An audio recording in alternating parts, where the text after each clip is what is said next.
7 ahead of Pico on the Yamaha, and fellow Honda rider Gilles Lelay. There was a huge change to the route in 1989 as the Dakar made its first foray into Libya and Tunisia. Never a dull moment, the Dakar got off to a bumpy start for Arie Vatanen, spectacularly rolling his 405 in the prologue.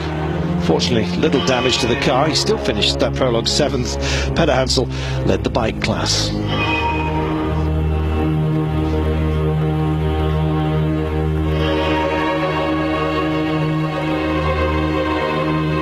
Entering the Tenere Desert was still a delicate and treacherous affair. You had to be constantly aware of the other competitors around you. Always dangerous over the top of those dunes.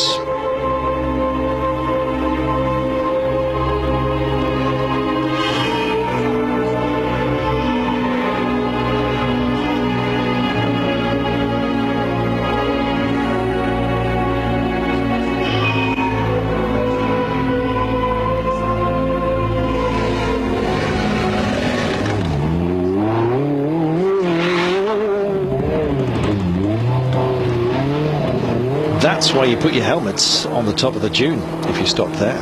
Well, the Savannah, by comparison, was an even easier affair, and it came down to the two 405s from the same team to battle for the race lead overall. Perhaps the competition was higher than ever.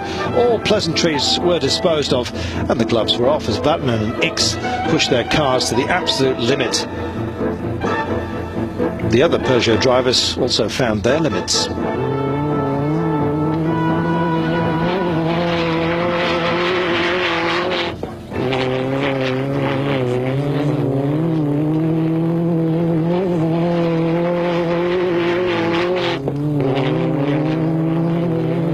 On the bikes, it was also a two-horse race between Lelay and the newcomer Peder Hansel. Again, the level was very high. Peder Hansel was the first to make a mistake, though. Coming into service with a damaged bike.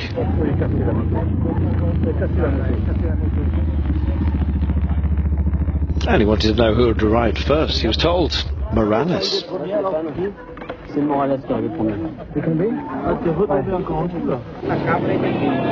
the fall for Peder Hansel helped Lelay, though he suffered problems himself on the various surfaces. Suspension the main difficulty on the big track. Too many bumps, he said. I crashed. Well, despite the truck tragedy that marred this edition of the Dakar, the racing lived up to the usual high standards. All that was left was the final speed down the beach. A bottle of champagne for Lelay and a glass of milk for Vatanen.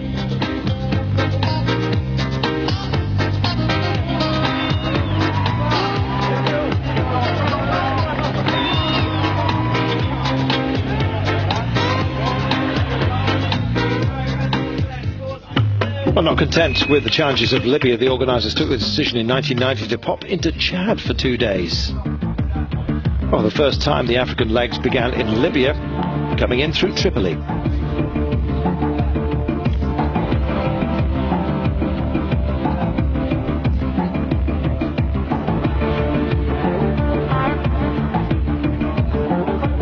Well, also for the first time, an Italian won the bike section, riding an Italian bike nonetheless, in the shape of Eddie Orioli on board the Cagiva Elephant, a bike that had improved in all areas over the 89 model, in a much stronger yet more user-friendly engine.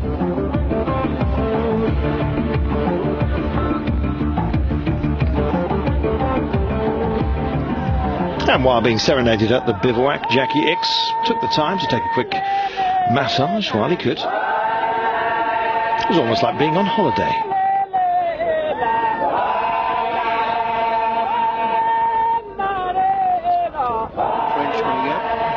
And Vatanen spares a few words. Good day for us. At the beginning, Bruno Sabi was a little bit sick, felt really bad. Maybe the food from last night, I don't know. Might have driven a bit too fast as well. I did kiss a tree along the way, he says. Well, the brief tussle with the shrubbery didn't seem to slow Arie Vatanen down in any way.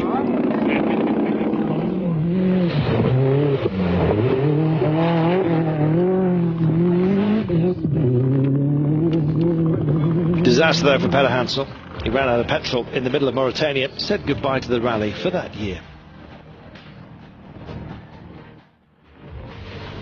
Well, this rally toyed with many of the competitors, forced out in the dunes, as many of them were.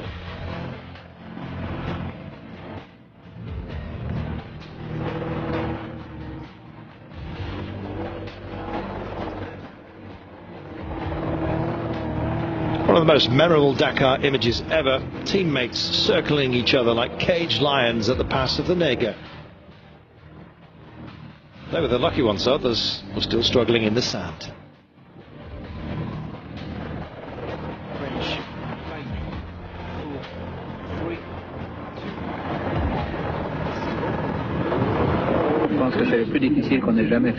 I think it's the most difficult thing so far in the Dakar, all of the rallies so far included. It's been the most difficult stage ever, said Jackie Ickx. Finish was in sight for most, however, and at the shores of the Lac Rose, Orioli was crowned champion, and there was the Peugeot 123, led by Wagner.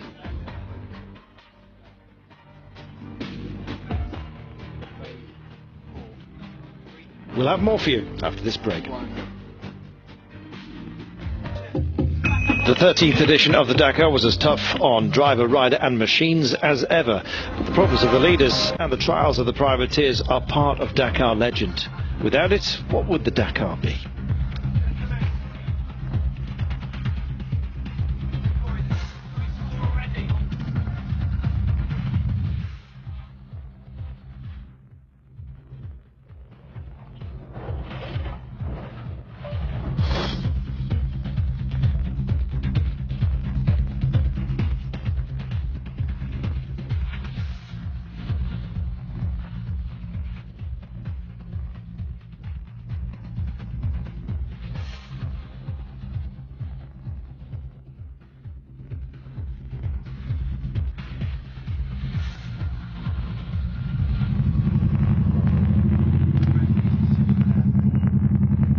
Coming up.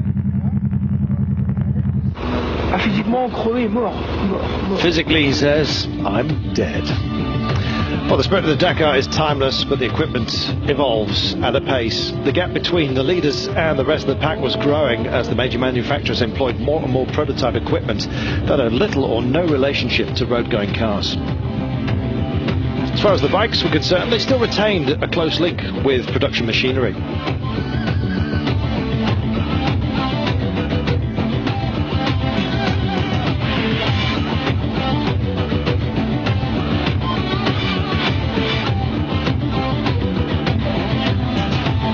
Well, it doesn't matter what you've got, sometimes having the best just isn't enough, as Jackie Ickx found out when his Citroën burnt to ashes.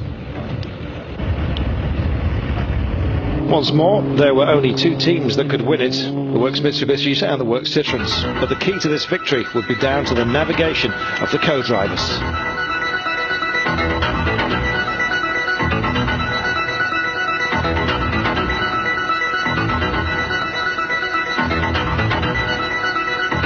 It was the same for the bikes, but being alone, it meant that sometimes it was good to have a chat with the others heading in the same direction. Once more, the rally's toughest test occurred near the Nega Pass in Mauritania. This time, though, they approached it from the other direction. The first car through was one of the Works Citroëns.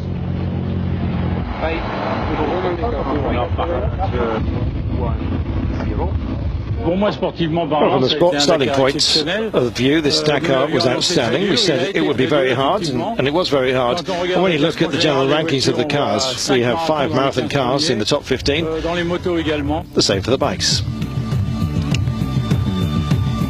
Well, after a final trip across the savannah, it was Wagner who took the victory in the cars and, as usual, enjoyed a cold glass of milk on the podium.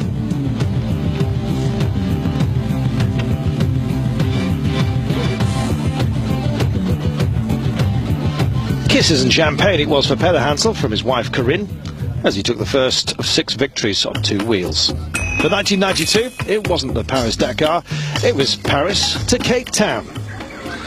And with the change of countries and conditions came the determination of Mitsubishi to overturn the domination of Citroën.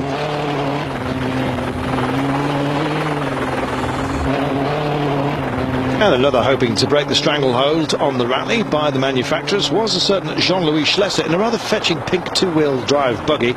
Problem being, no co-pilot to rely on to navigate. Peder Hansel had to contend with the cadgivers snapping at his exhaust pipes.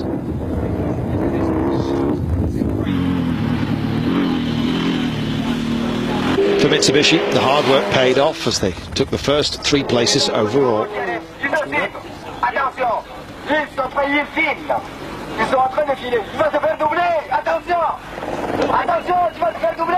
Well, not only clearing the way, but also an impromptu commentary it was.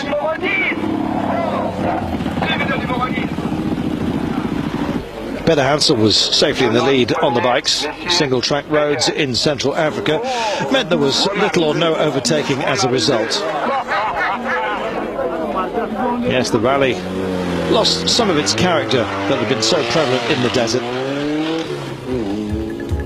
Nothing much changed in the standings, but this rally offered up a change in conditions for the competitors to Cape Town.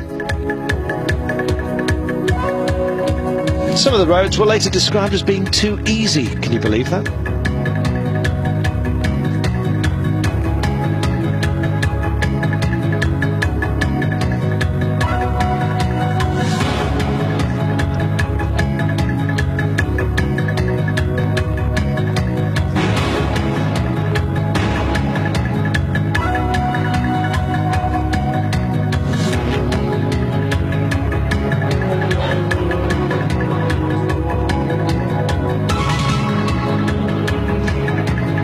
Yes, easy sometimes, but not always.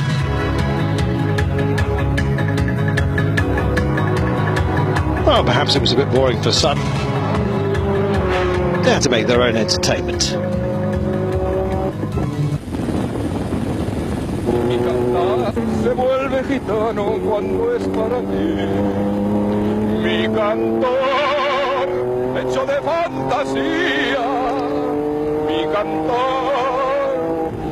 De melancolía que yo te tengo amor.